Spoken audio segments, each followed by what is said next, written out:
Hi, and welcome to Talking Tech. My name is Alejandro Hoyos, and today we have a very special guest with us, Roman Hartung, also known as der8auer. Hi, Roman. Hey. How's it going today? Pretty good. It's very cool to be here. Oh, we're very happy to have you here. And I'm going to start with something a little bit weird. I'm going to start with apologizing. And the reason I'm going to apologize is because of your nickname and my ignorance in culture and German language. The reason I'm saying that is because the first time I heard your name, I was like, your nickname, your handle, der8auer. I was like, oh, let me go look it up. Yeah. It's like the farmer. And I was like, that's an interesting handle name for an influencer in tech. I bet there's a story behind it. But I did a little bit more research and found something different. But I'll let you tell me, what's the story, how it grew, how it evolved. Yeah, you said that it can mean the farmer, but it could also mean the builder. Exactly. Which I could use as an excuse to make it sound more professional. But the truth behind it is, at a certain time I was also just a gamer, 12-year-old playing Counter-Strike, and that's just a nickname I chose. And then it just went from there. I never thought it would mean anything, right? But at a certain time, it's just too late to change it. And but it also kind of suits. So because it could mean the builder. Yeah, and, the builder or the kind of makes sense. But I also like the name itself. It's like, at least in the German language, it's a very cool name. Yeah. No, I liked it, and I also like the logo you created. And then when I saw it can also be the builder, okay, now that makes a little bit more sense. So you said you started very young playing video games. When can you recall the time that you became like really to love technologies? Like, okay, this was the moment that I'm like, I really like this. It's gonna be more than a hobby or. So the story behind it is basically that when I think it was around 2000, and it was Battlefield 1942 that was out, and my PC was not able to handle this. And then I went to my dad and I said, I need a new PC to play Battlefield. And he was like, yeah, you can go and buy one if you have the money. So obviously I didn't have the money, but I started to do some part-time things you can do, like delivering newspapers and things you can do as a kid. And so I saved up money for 2 years roughly to buy a new PC. Years. Wow. And in that time, I was consuming literally every PC magazine to figure out what I'm going to do with my money, because I was spending so much time saving up my money and working that I just wanted to pick the right components, right? And by the time that I was able to buy everything, I kind of was more interested into the hardware than actually gaming. So that kind of got me hooked on the entire topic. So it's amazing that you as a kid were able to keep your money for 2 years.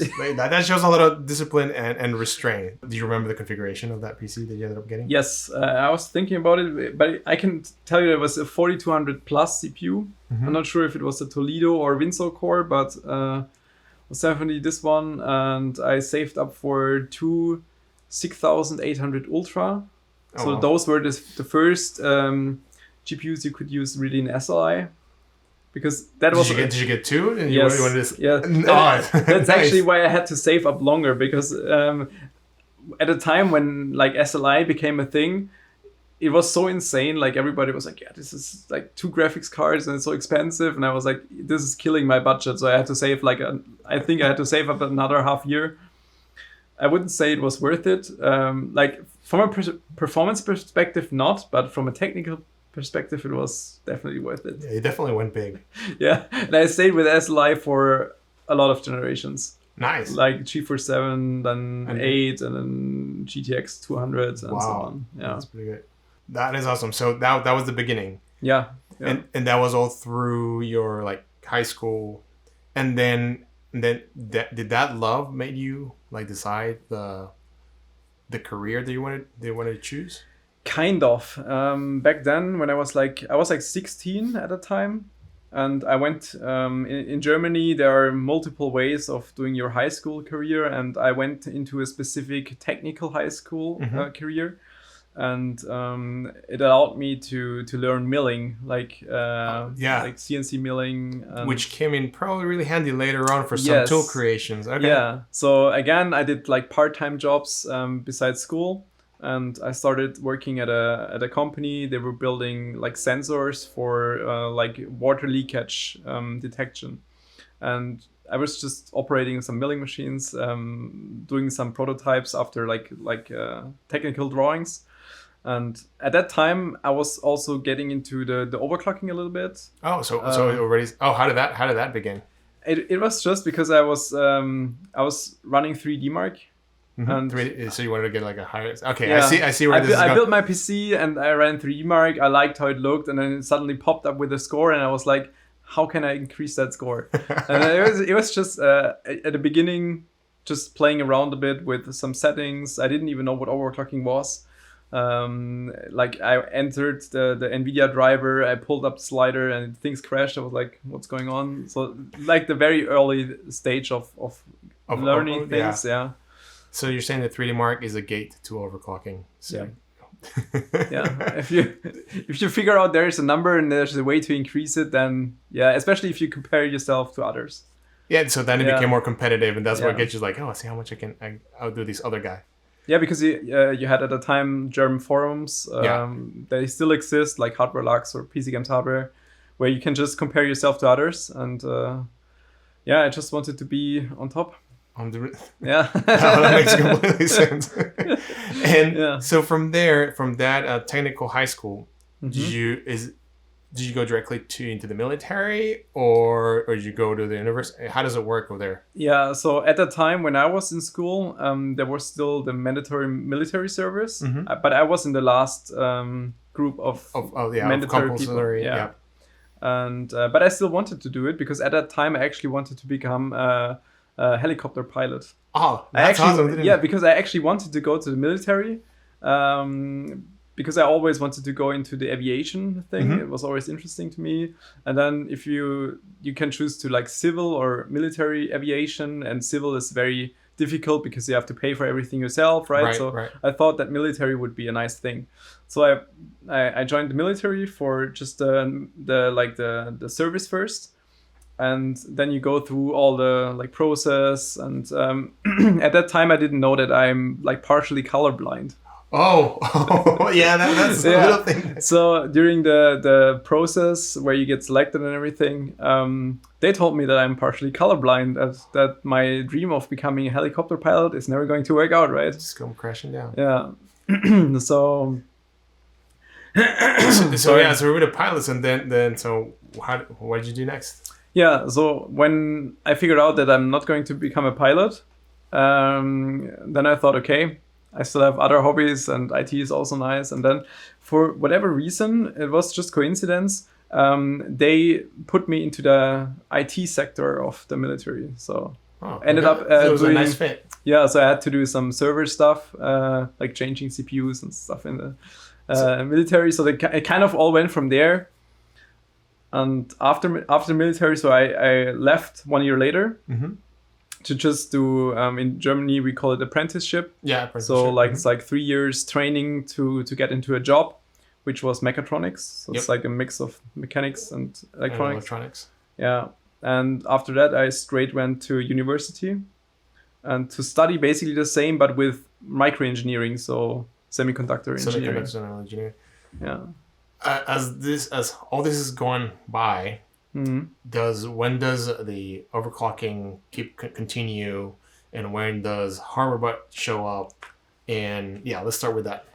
That was always a part, like all the time during high school. I already started doing like normal overclocking stuff, like the air cooling, water cooling. I always call it the usual way. But, that's how you start. Like to start with air, and then it progresses. Yeah, so I think it was like 18. That was still being in high school.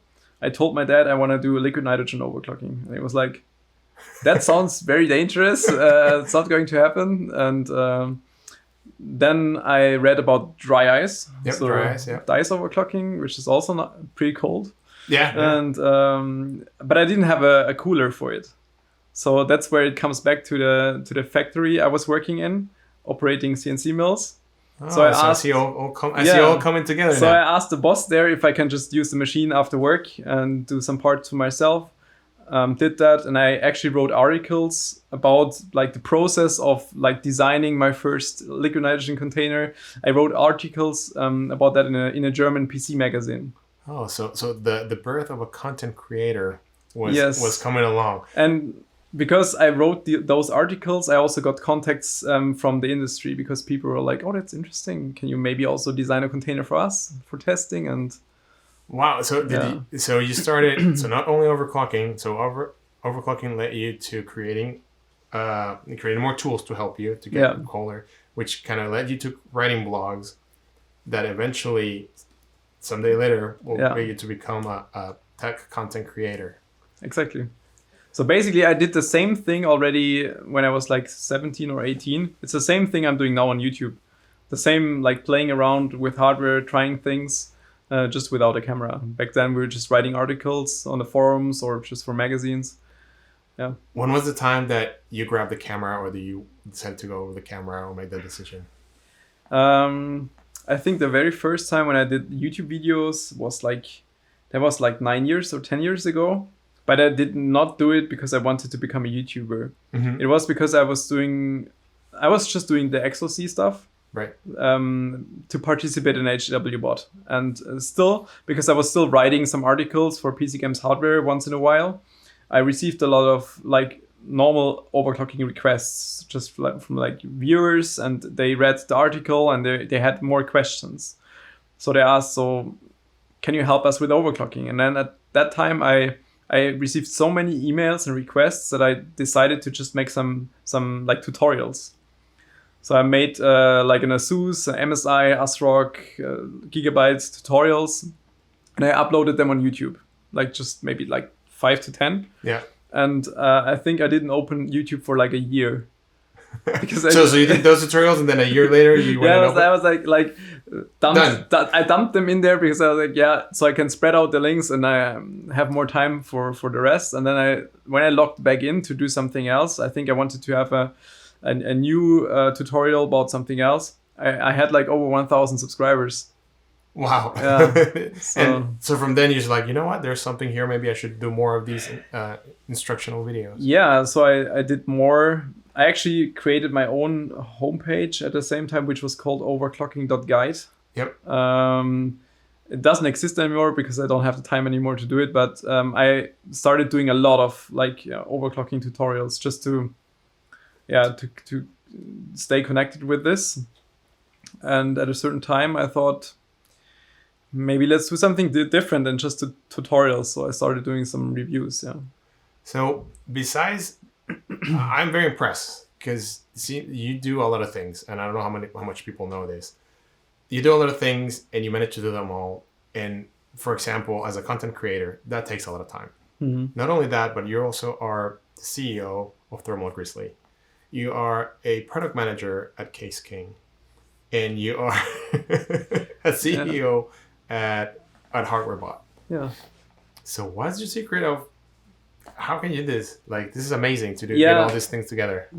Yeah, people often ask me how this is possible, and the reply is pretty simple. I don't have a life, or you can either look at I don't have a life or this is my life. Right. Because there is nothing else I'm doing. Like everything I'm doing is my hobby and my job at the same time. So and that's probably why you can do all of it, right? That's the only hobby. It's the only way you can do it.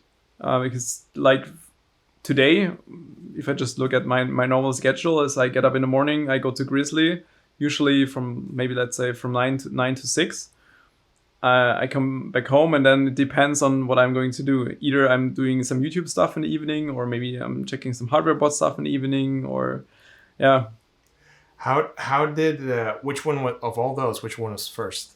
Like, was it PC King as a Case King? Was it Thermal Grizzly? Was it? You mean what I started first? Or? Yeah, like what was the chronological order as you started to get all involved in all those? So chronologically, I started at Case King 2015, but I already started with Grizzly at 2014.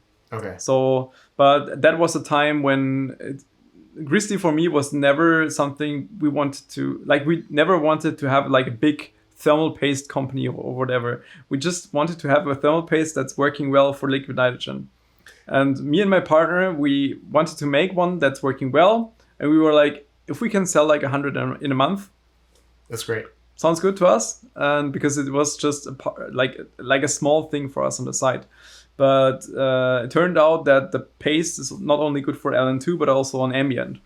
So it picked up, a lot of reviews picked this up, and it all started from there. But at the same time, I started working for Case King, because that's when I was I graduated from university, and I just thought, so what I'm going to do, and like with the overclocking thing in mind, there were not that many job opportunities that kind of would fulfill my passion. Yep. And then I met the CEO of Case King, who's also a good friend of mine, and he's a very good guy. He's kind of the same person as me, so very.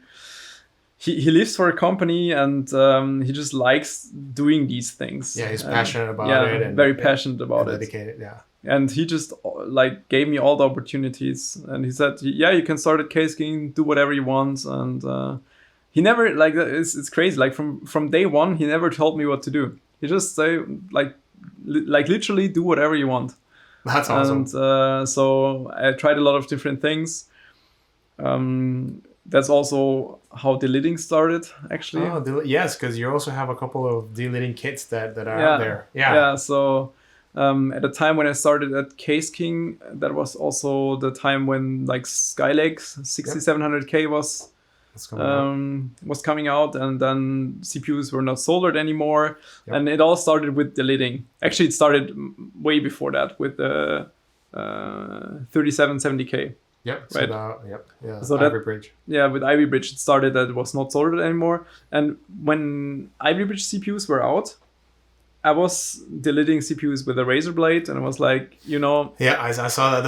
I'm still getting a little queasy when I see that. Like, and it also happened to me that I killed a CPU. And back then, it's a disaster. If you kill a CPU that was like 300 euro, I was like, yeah, great. So I have to save up 2 months more to buy a new CPU that I just killed with a razor blade. And at that time, I was like, why is there no tool to make this easier? And so that's how the kit came. Yeah, so it was just an idea overnight, and I made this tool and in CAD. And the thing is, when I was at university, I also had patent law for several semesters. And this guy, he always said, if you ever in your life have any kind of idea, just apply for it. Like no matter what, just always apply for it. You can always delete it later if you don't need it, but just apply for it. And luckily, I did exactly that. And that's how you have the patent. Yeah, so turned out that nobody did this before. And yeah, that's great. It seems like all these different passions and projects that you had, that you were very passionate about it, and you just pursue it. You just grew up into these amazing things. Yeah, sometimes I just have very obscure ideas out of nowhere. I cannot explain it. So it's the same with all the recent products we are launching. It's the same. Like I look at the things and I see a problem or like something that could be improved. Yeah, they just completely make it something different. Yeah. So HWBot. So what was the story on that one?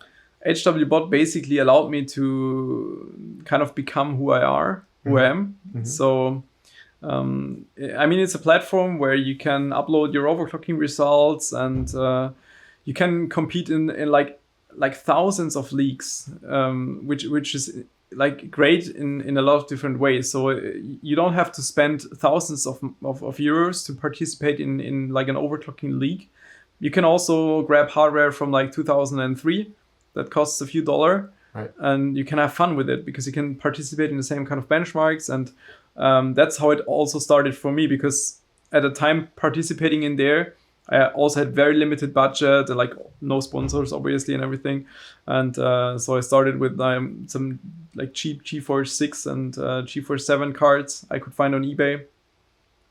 And yeah, it just allowed me to participate in the league, grow into the real hardcore liquid nitrogen overclocking.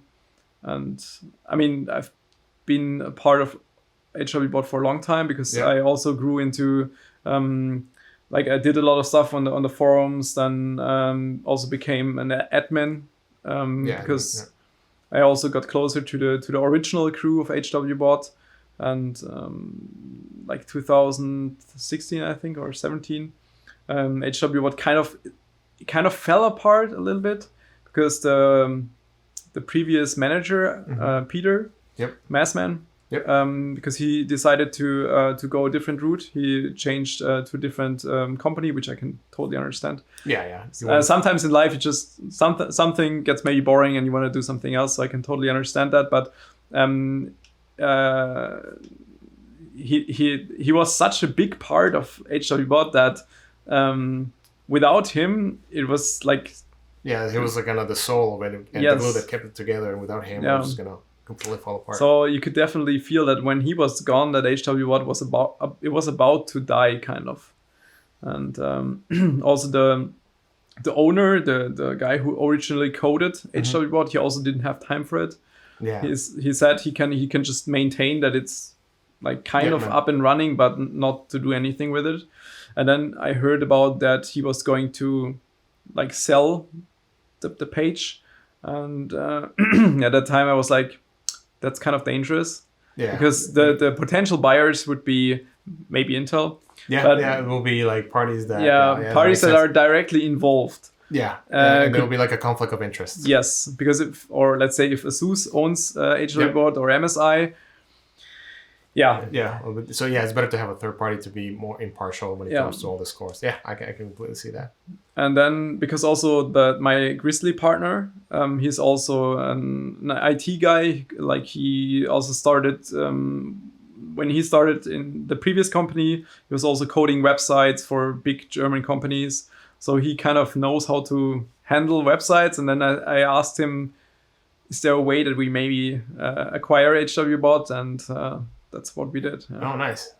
So pretty much you guys came in and at the right time, kept it going, saved it per se, and kept it going. Yeah, I mean, the goal for us it's just to keep it running. We have 2 people now working full-time on HWBot just to fix everything, because over the previous, 5 years, nothing really happened. There's a huge amount of like things you have to catch up with, like just updating codes and yeah. Are there do you have any plans to update it, changes, different things for the website? Not really. I mean, for me, the most important aspect is that the community is still there. Like, and I will just listen to the community, because also when we took over, there were a lot of people that were, I don't know, I can understand if there's like a change that you are afraid of losing your points or whatever, but it's we are going after the will of the community. Because if they want to keep certain benchmarks or not use them, I don't actively participate anymore. I don't care. I mean, and now being the CEO, you can also it'll be a little bit if you participate. I mean, once in a while I upload a score because I have something interesting sometimes. Like I had a Intel Mobile CPU. I think it was 11980HK. Yes, so is that unlocked mobile chip. And the external cooling. Yeah, so we did dry ice cooling on a notebook, and it was like the highest clocked mobile CPU ever. And then I just uploaded this, but there's like literally no competition on this very specific chip, right? Yeah. So, but otherwise, it's obviously, if I would actively participate, because I could always tell the moderators, please delete score A. I don't know. It's not fair. It's a conflict of interest. Yeah, and also the moderation is completely not in my hands. Like it's the community, so that's even better. We have a head of moderator, that's Albrecht, and he's just managing everything, and it's everything on him. That's awesome. Changing a little bit of gears with respects to today's industry and technology, what do you think is the most interesting thing that you have seen out there, or that you've seen, or that you're like eager to see? I mean, generally speaking, the most fascinating thing is still the chip itself. Yeah. Like a semiconductor chip is insane. People often forget about that this is kind of witchcraft to make these parts, really. Because when I I always have to tell people when I was at university, it took me a year to make a single transistor, Yep. and it was like it was like two by 2 millimeter in size, Yes. and it took me 1 year. To learn that, yeah, to do one So- transistor, yeah. and then probably the next step was like do an inverter and make sure that it works. Yeah. Yeah, and if you do that once, and you figure out that I mean 2 by 2 millimeter nowadays, it's huge. Nowadays we have like, I don't know, 50 million transistors on that, and I was like, I made one. So, if you realize that at a certain point, then it's insane how much goes into this technology, and that's something I still want to see, because the tools I was operating there with is basically Stone Age, you know. Yeah. So like getting into chip like a real factory fab. Yeah, that would be cool. Yeah, that would be really nice. Yeah, even for me being at Intel, I've been in Intel for 17 years, and I was really lucky last year that I actually got to go to the fab for the first time, and I was like a kid in the candy store. I was like, Yeah. this is what my professor told me. Yeah, so that's pretty cool. Even though I think you cannot really even see that much, right? No. It's No. I mean, everything is enclosed machines. Everything, so, yes, yeah. everything is enclosed. The machines are 4 stories high. Yeah. The only thing that I will see is like wafers flying by in the little cars. Like, oh, there goes a wafer. Oh, there goes a wafer. Yeah. Yeah, you didn't get to see much, but you're like, oh, this is the machine they talk about, and you kind of work, but at least you're like so close, but so far. Yeah, exactly. So, as a content creator, what is one of the biggest challenges you kind of come across? I think it's if we talk about YouTube specifically, it is the constant pressure you feel of delivering content, because doing this actively for like 7 years or 8 years now, you can never take a break. So no matter what I'm doing, like I have to upload a video like once a week. Wow. Otherwise, if you don't do that, your channel will drastically like lose traction. YouTube will automatically like kill your channel. Wow. It's just always how it works. For some, you can be lucky. You can maybe take a break of 1 or 2 months. But I know too many examples of people who took a break and it just died from there. Wow. And you have no influence on that. I mean, if you manage to do a video a week, then it usually works out quite well. But doing that for 8 years now, that's a lot of work. I mean, yeah, I can have a vague idea because of what we're doing right now and how long does it take to plan and edit and all this stuff. And you have to do that on a weekly basis. That just goes back to like, oh my God, it is a passion for you, is your love, and that's why you make time for it. Yeah, it's kind of like right now it's a love and hate relationship, because the thing is I just like playing around with these different things. Like for YouTube, I luckily am in a position where I can pick the videos I want to do. Mm-hmm. So because it's not my main job, I don't have to rely on it. I don't have to pick a video because I don't know, vendor A calls me and asks for sponsorship. I can do whatever I want. So I'm in a very privileged situation there, which is also different from other content creators. And yeah, I just like playing with different hardwares and just do whatever I want to do. Yeah. The other thing that is very impressive to me is your channel is in English. Well, it used to be English and German. Now you split it. So is it, is like one shot all in German and then stop. Let's redo that shot again in English. It's a mix. Usually I try to have the video that I'm shooting maybe 2 minutes, like a section I'm talking about. Then I'm making a cut. Then I'm doing the same section again in English. Cut again, next section in German. And it's like a back and forth thing, because otherwise I would forget about it. Because this way I can make sure that everything is pretty much identical. It's not always the same, because I also know, because English is not my native language, and German is a very specific language. You can be so detailed. Often, so in English you would have the same word that can describe 10 different things, and in German you would have 10 different words for it.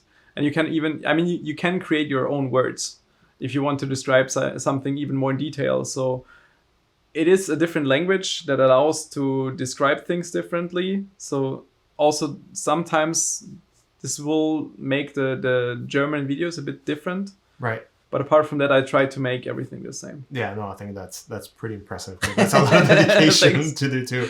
Because even sometimes, like when I try to do like something in Spanish, it's like, wait, what? How do you say that in Spanish? Or like what was that in English? Yeah. So it's There are some parts about this. For example, in English, I find it a lot easier to create the English title of the video.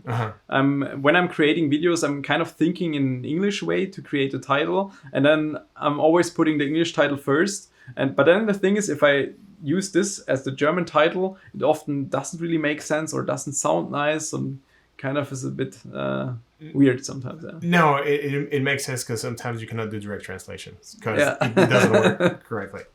No, that's pretty impressive. So with all this said, what's in the future for you? What do you see in the future? I'm right now definitely putting more focus on Thermal Grizzly because it just grew out of itself. We have a lot of employees now, and I want to also jump into different, not markets because it's all cooling related, but different products, not only thermal paste. I mean, we already created different things, but specifically some water cooling gear, like very specific coolers, more like direct die coolers. Oh, that's pretty interesting. So we're working on some stuff there.